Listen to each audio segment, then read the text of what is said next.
Não tem o segundo microfone? Hoje é sem estéreo. Muito boa noite. A quem veio a primeira vez aqui, vocês só têm a ganhar, porque a partir de hoje só vai melhorar o preletor. Porque eu sou ruinzinho mesmo, mas tudo bem, eu me esforço bastante. Is there somebody here that only speaks English, cannot understand Portuguese? No. You there. There is an app called Kardecpedia, right? And today I'm going to talk about the gospel, following the Spiritism. That's the chapter 14, item 8, right? So if you can take a read later on to see if I could get you in Portuguese. Então, back to a língua inculta e bela. Primeiro, eu sempre reconheço os aborígenes, né, que eles cuidaram desse espaço que agora nos hospeda.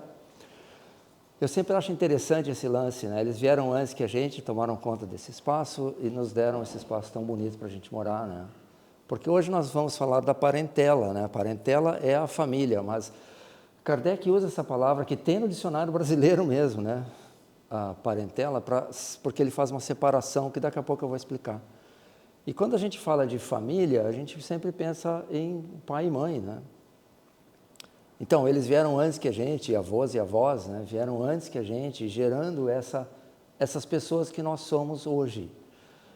Inclusive, gerando essas pessoas que nós somos hoje pelo mau exemplo, porque a gente não quer repetir o erro que eles fizeram, né? E isso é um lance muito importante. A gente está aqui, graças a Deus, com a nossa inteligência, o nosso bom senso, falando sobre uma coisa que não tem nada a ver com o mundo lá fora, que as outras pessoas são de sucesso, né? A gente vai falar de assuntos que escapam um pouco disso, mas que, na verdade, se trata da vida real, da vida verdadeira, da vida vitoriosa, que é a vida do espírito. E nós, todos aqui, somos espíritos, né? Inclusive, muito espírita tem medo de espírito, inclusive o Maher, ele está indo embora lá porque tem medo de espírito. Mas o que acontece é assim, né?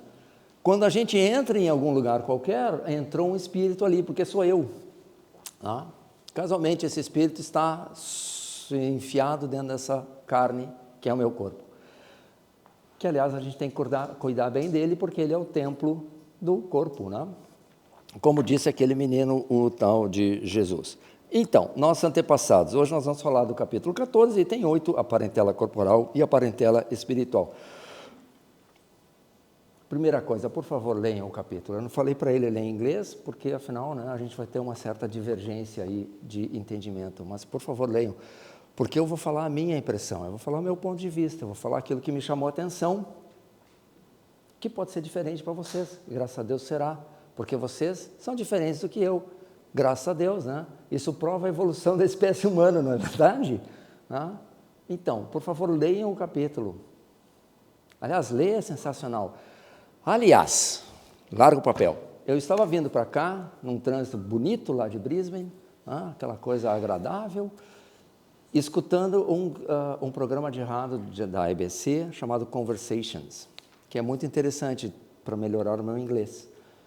E era a entrevista com uma escritora, e ela falando do prazer que é ler um livro e escrever um livro. Consequentemente, é o prazer no sentido contrário, o prazer de dar, né? E esse prazer que eu quero que, por favor, vocês tenham, né? Com a biblioteca aqui do centro, que está votando, aliás, a coisa mais importante da democracia é a participação, é o povo votar. Quem aqui tem a certidão já é australiano, por favor, vote com carinho, vote com atenção naquilo que está fazendo, né? Para que continue sendo um país tão legal, né? Mas então, ela estava falando sobre esse lance da literatura. E eu vou começar o item 8 de Kardec de trás para frente. Por que de trás para frente? Pelo amor de Deus, me explique. Calma, porque é assim, ó. Esse item, na verdade, começa com o item 5, que é aquela história que Jesus está num lugar cheio de gente e vem a mãe e os irmãos dele para tirar ele de lá, porque eles não estão muito satisfeitos com o caminho que Jesus está levando. Pelo menos é assim que está escrito na Bíblia, né? A gente não sabe exatamente o que aconteceu. E aí Jesus pergunta: quem é minha mãe e quem são meus irmãos? E isso pode nos levar a uma interpretação que Jesus não gostava da mãe dele, né? E não é verdade. Muitas vezes, inclusive, ele volta a esse assunto da mãe dele e ele insiste nesse ponto de dizer: honrai pai e mãe, etc, etc. E a gente sabe, inclusive com a literatura que tem aqui no Centro Espírita, de um livro chamado Maria, do Espírito Miramês, não me perguntem o nome do médium porque eu não me lembro, que trata da vida de Maria. E é sensacional, é um livro que todo mundo tem que ler, porque é muito bom. É bom como literatura, é bom como distração até. Fora o conhecimento todo que vem com o livro propriamente dito. E nesse livro, tu vê que eu estou seguindo aqui completamente meu papel, né? Acho que até vou sacudir para ver se as letras voltam para o lugar. Nesse livro tem uma parte que eu acho sensacional, que Maria pequenininha, eles já estavam sabendo que alguma coisa ia acontecer de lá, vão lá os rabinos conversar com ela, para ver quem é essa que seria a mãe do Messias, né? E um deles fala assim para o outro: ó, Fiotão, essa menina aqui com 7 anos já está nos enrolando. Imagina o que o filho dela vai fazer com a gente. A gente sabe. Hein? Chamou de tumba caiada, né? E aí por fora. Muito bem. Maria é uma mulher importante, né? E Jesus trata disso com carinho. Nesse texto que Jesus fala quem é minha mãe e quem são meus irmãos, a gente pode chegar a essa conclusão que não era bem isso. Não. Era uma pessoa importante para ele e é uma pessoa importante para o nosso planeta Terra, né? Como é que eu sei disso? Por causa de um livro que chama Memórias de um Suicida, que foi escrito pelo Camilo Castelo Branco, que era um escritor português, com a nossa querida médium Ivone Pereira do Amaral, que também é um livro sensacional, mas esse livro assusta as crianças. Viu? Por que assusta as crianças? Porque a nossa querida Dani escutou o audiobook e tinha que parar o carro, porque ela chorava, né? Não conseguia mais ver a rua. Que, aliás, é uma coisa horrível nesse tal de espiritismo, como tem gente que chora, né? É triste esse negócio, não sei porquê. Anyway, então, o Camilo Castelo Branco, depois que ele se suicidou, a si próprio mesmo, ele foi internado num hospital chamado Maria de Nazaré, na Legião dos Servos de Maria. Então, algum significado essa pessoa tem, né? E o Memórias do Suicida é considerado um dos top 10 melhores livros espíritas do século XX. E é muito bom mesmo. Mas o que Kardec escreveu, né? Vamos voltar ao Kardec, meu povo. E antes, ou justamente no momento que eu estava preparando essa preleção, que virou essas páginas aqui, que eu não estou nem lendo lá muito, um cara preparado é isso, né? Escreve, fala completamente outra coisa. Eu estava pensando nesse assunto e faleceu um cantor americano chamado Kris Kristofferson. Não sei se vocês conhecem, ele escreveu aquela música Me and My Bobby McGee, que a Janis Joplin cantou, né? Que ficou super legal. Bom, ele morreu. E alguns anos atrás, para melhorar o meu inglês, eu estava escutando audiobooks, em vez de entrevistas, né, que demoram 50 minutos, eu estava escutando audiobooks que são horas, né? E um dos audiobooks que eu escutei era o próprio Kris Kristofferson lendo sobre a vida de um amigo dele, que é o Johnny Cash, que é outro cantor americano. Você sabe de que eu estou falando, né? O Johnny Cash tem uma voz de barítono. É a melhor interpretação de On, do U2, é com o Johnny Cash, ok? E outra, tem um grupo chamado Nine Inch Nails, que escreve música que não é para meninos cristãos, tá? Ele fez uma interpretação de uma música dele chamada Hurt, que o cara que compôs a música falou: perdi a música, perdi o filho, é de outro agora. Tá? E é sensacional. E o vídeo é incrível. É um lance assim, ó. E se eu fosse espírita e assistisse esse vídeo, será que isso teria alguma coisa a ver comigo? Não? Eu recomendo. Então, com o tal do YouTube tudo fica mais fácil, né? Então, por que eu falei do Kris Kristofferson? Porque justamente ele lendo da história do amigo dele, ele se emociona, ele chora, ele ri, ele fala mais devagar, ele fala com a voz embargada, porque está todo emocionado, né? E justamente nesse assunto que nós vamos falar, a parentela espiritual e a parentela corporal. Eles não eram parentes, né? Eles não eram primos, irmãos, eles só eram amigos. Mas eles tinham uma ligação, que é essa ligação que Kardec e os Espíritos vêm trazer para a gente. E é essa ligação que Jesus trouxe para a gente lá atrás, quando ele disse para nós, né? Quem é minha mãe e quem são meus irmãos? É essa ligação que é muito mais do que esse é meu irmão, mas esse é o meu irmão, né? Esse é o meu amigo, né? Essa ligação que é trazida então, né? E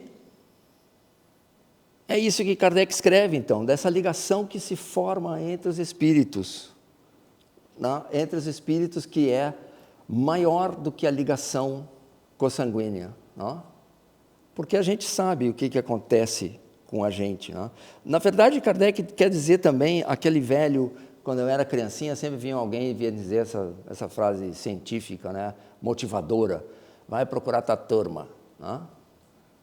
Porque também se dizia assim, né? Mostra com quem tu andas que eu te direi quem tu és, né? Porque na verdade é assim, a gente acaba procurando aquelas pessoas que nos são mais próximas de nós, mais iguais a nós, vamos dizer assim, mais parecidas com nós, que têm mais a ver conosco, né? E esses são então os nossos irmãos, os nossos parentes espirituais. E evidentemente, se a gente quer ser uma pessoa boa, a gente tem que se conectar com pessoas boas, né? Evidentemente, porque facilita para a gente até transformar a nossa vida, como eu falei antes, né? O mau exemplo de um parente nosso, de um pai, de uma mãe ou de um tio, faz a gente não querer agir daquela maneira, né? Mas também faz a gente não querer conviver com aquela pessoa, né? Também da mesma maneira. Então, esse é o ponto que Kardec traz, né? É esse o ponto. Se eu procurar Jesus e sua companhia, eu vou tentar ser parecido com eles, né?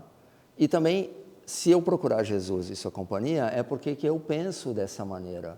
Então, naturalmente, as ligações vão se formar, né?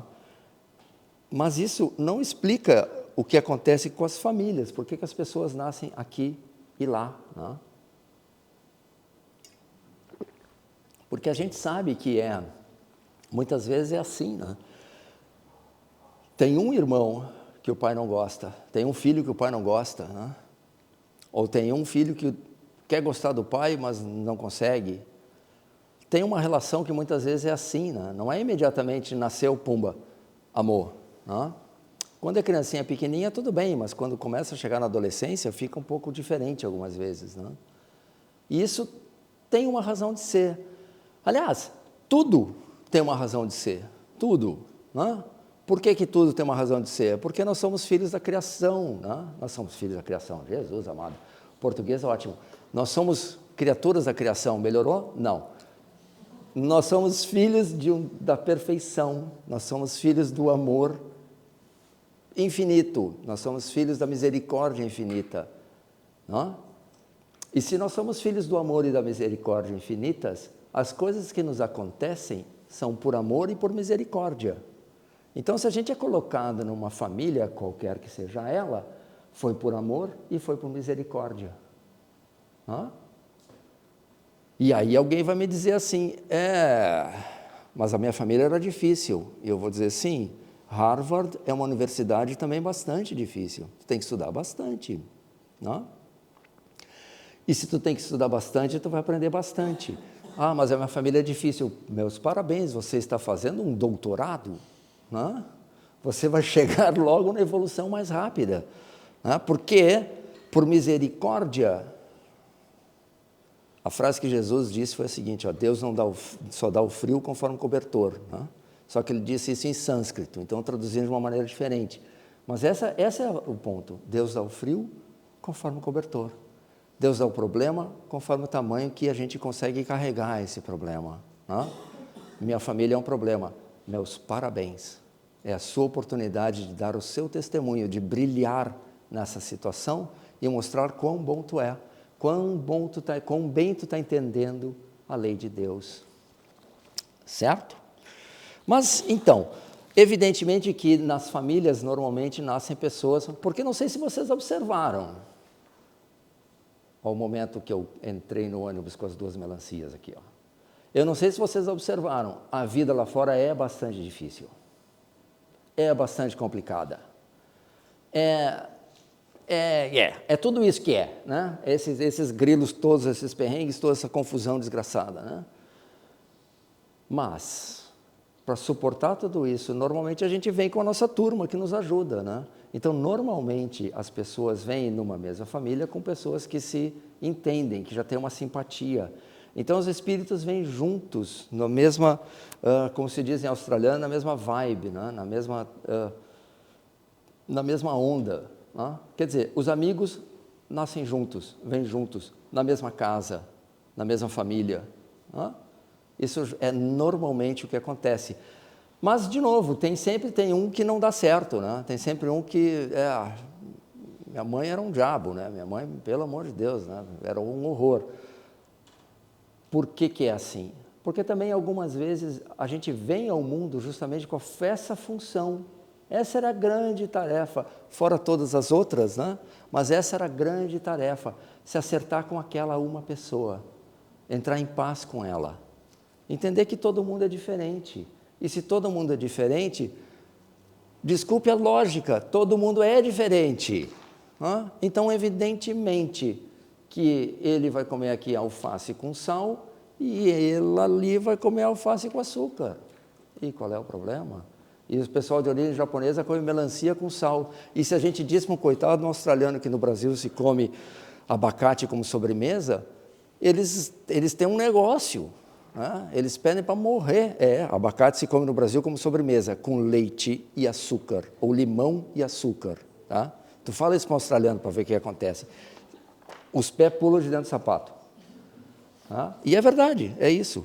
Então, nós todos somos diferentes. Né?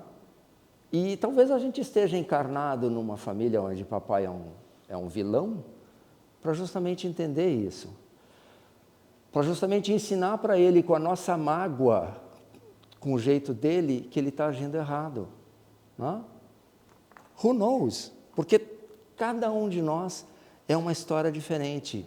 E, de novo, a gente veio numa onda de amor e de misericórdia e de todo o resto, né? Que é a nossa querida criação.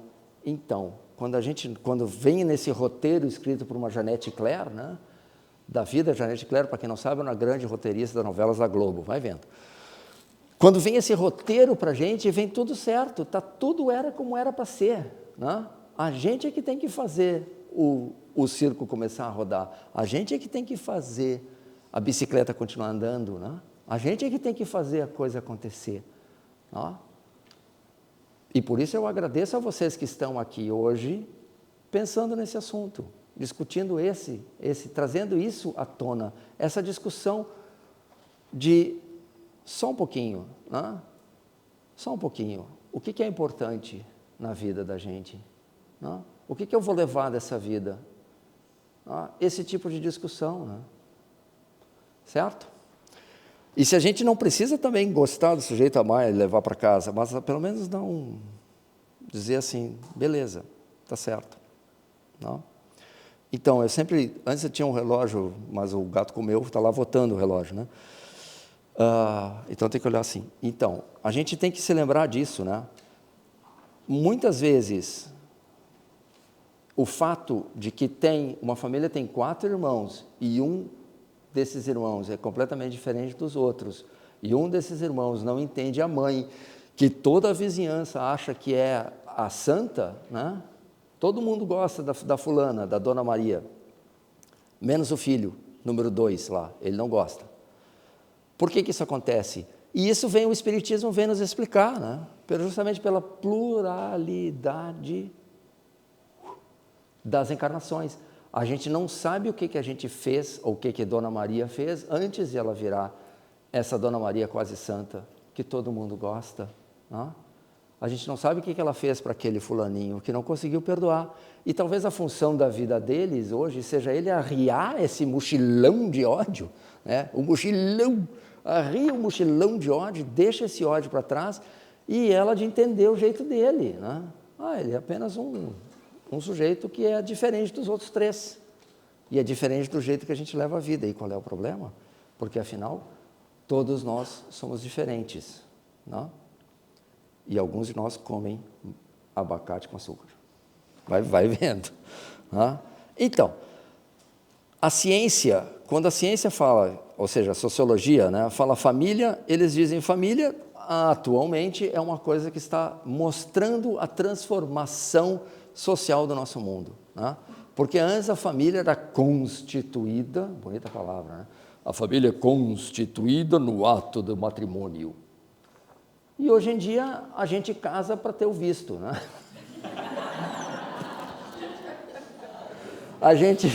Eu casei para ter o visto. Só um pouquinho, deixa eu contar essa história. Contar essa história porque é uma história que eu me arrependo muito, né? De uma pessoa que eu gosto muito. Tia Zizi. Tia Zizi já está desencarnada, né? Mas tudo bem. Eu casei com Helga, minha esposa alemã, depois eu mostro a cicatriz para vocês, tá? E a gente ia se mudar para a Alemanha. E a gente fez uma festa de despedida. E veio a tia Zizi e perguntou, mas como é que tu vai ficar com visto, meu filho? E eu falei, não, a gente casou. Ela ficou furiosa. Ficou furiosa. Foi embora. Minha irmã ficou assim, ó. Mas o que tu falou para ela? Né? Assim, o que tu falou para ela, seu ignorante? Né? Eu falei, sei lá. Voltou a tia Zizi com um envelope de dólar na mão. Falou assim, ó. Tá aqui, ó, teu presente. E da próxima vez tu faz uma festa. Sim! Porque, claro, porque é importante para a família, né? Também, né? Mesmo que tu faça uma festa que não seja o padre ou não seja o juiz de paz, é importante, né? As pessoas querem ter esse começo, né? Começaram uma vida juntos, legal, bacana, né? Ter a festa. E aí a tia Zizi vai gostar da festa de vocês todos. Então tá, a sociologia diz isso, né? A família muda. Inclusive, a gente casou no papel por causa do visto, porque senão não teria, talvez, não sei, hoje com algumas décadas a mais de vida, talvez a gente tivesse feito diferente, se eu fosse conseguir definir a vida de um rapaz de 24 anos, né, quando a gente se casou. Mas, who knows? O que eu quero dizer é que no conceito da sociologia mostra a família como essa mudança. Antes era constituída no momento do matrimônio. E hoje é isso, né? A família moderna, né? Quem é esse? Esse é o namorado da minha mãe. Né? E esse aqui? Esse é o filho dele com outra mulher, né? E é meu irmão, 3/4 irmão, sei lá, né? E é isso, né? Então, a gente vai diluindo essa rigidez do papel para colocar a rigidez correta. Né?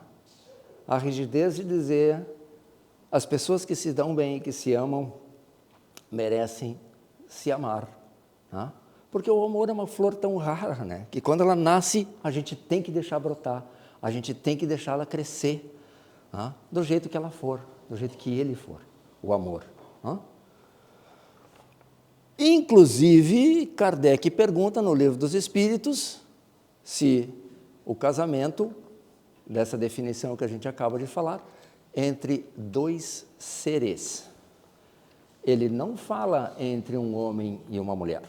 Ele fala entre 2 seres. Ele escreveu o livro em 1850 e lá vai fumarolas. Nem o Elias sabe, que o Elias sabe todos os números dessas coisas tudo. Não? Muito bem. Qual é a ideia espírita? Bom, Jesus disse na frase mais dele que amar o próximo como a si mesmo. E quem é o próximo? Vamos considerar então a importância da infância, né? Quando a gente é completamente perdido no mundo. O próximo começa com os nossos pais, né? Eles são os nossos mais próximos. Inclusive, a gente saiu de dentro de alguém, né? Paz e amor? Ou faltam 2 minutos? 2 minutos. Então, de novo, esse é uma importância que o Espiritismo vem esclarecer, dessa relação que a gente tem que ter com a nossa família encarnada, com os nossos próximos, né? Quando eu era criança, tinha outra criança junto, que é o meu irmão. Agora são 2 adultos, nem por isso ele se deixou, né? Ele não deixou de ser meu irmão, né? E a gente foi colocado junto por alguma razão, que talvez seja eu e ele, né? E talvez seja o ódio que ele tem pelo meu pai, que eu amo tanto, a razão de eu começar a amar essa pessoa e tentar entender ela e tentar demover ela do ódio. Esse mochilão que as pessoas carregam de ódio, rancor, nunca vi, parece político com cara de brabo, sempre falando brabo. Como é que fala esse negócio? Crime de adulto, pena de adulto para as crianças. Isso vai resolver todos os problemas. Mas tudo bem, esse ódio, esse rancor, é esse que a gente tem que tirar de nós, pelo amor. Porque a gente fez um compromisso mútuo que foi assumido antes até da nossa encarnação. Antes da encarnação, talvez até dos meus pais, né? Foi feito esse compromisso. Tu vai antes, depois eu vou ser teu filho, nós vamos tentar ficar em paz. Beleza, beleza, mas o espírito é fácil, depois que entra na carne, a coisa complica. Não? Porque todo mundo mesmo, não? Todo mundo quer as mesmas coisas, a gente quer amor, a gente quer respeito, a gente quer se sentir útil, a gente quer colaborar para alguma coisa legal, a gente quer fazer alguma coisa legal. Não tem nada mais tedioso que não fazer nada o dia inteiro, não é verdade? Até a gente fala assim, o trabalho é tão ruim, né? O pessoal fala, sextou. Não, mas quando a gente chega no trabalho segunda-feira, diz assim, muito bem, é isso, né? É isso que a gente tem que fazer, então vamos fazer bem, né? Então, e qual é a diferença que tem entre eu e eles? Eu e todas essas pessoas que querem amor e que querem paz e que querem... Não, nenhuma. Como não tem diferença nenhuma entre aqueles que comem abacate com alho e sal e aqueles que comem abacate na sobremesa. Não tem diferença nenhuma. Não? Então, quando Jesus falou quem é os meus irmãos, quem é minha mãe, foi por causa disso. Ele queria dizer, as pessoas que se ligam comigo, nessa ideia que eu estou apresentando para o mundo, que vai mudar a história, né? Porque tem antes de Jesus, depois de Jesus, as pessoas que se ligam comigo, esses são os meus irmãos. Não? E é isso que ele nos convida a fazer. Não? A gente convida-nos a entender o mundo dessa maneira. Certo? E evidentemente, Jesus aproveitou aquele momento para nos dar uma lição, né? Porque o cara também não deixava ponto sem nó, né? Quando ele falava alguma coisa, sempre vinha uma lição. Muito bem.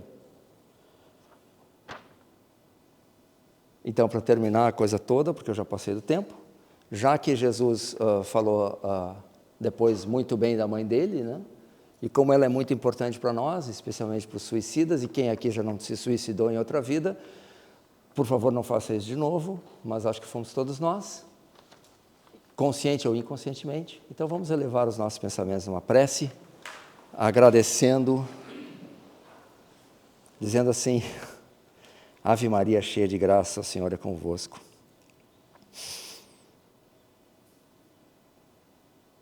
Bendita sois vós entre as mulheres, e bendito é o fruto do vosso ventre, Jesus. Santa Maria, Mãe de Jesus, rogai por nós, que ainda erramos, agora e na hora do nosso desencarne. Que assim seja. Obrigado pela atenção.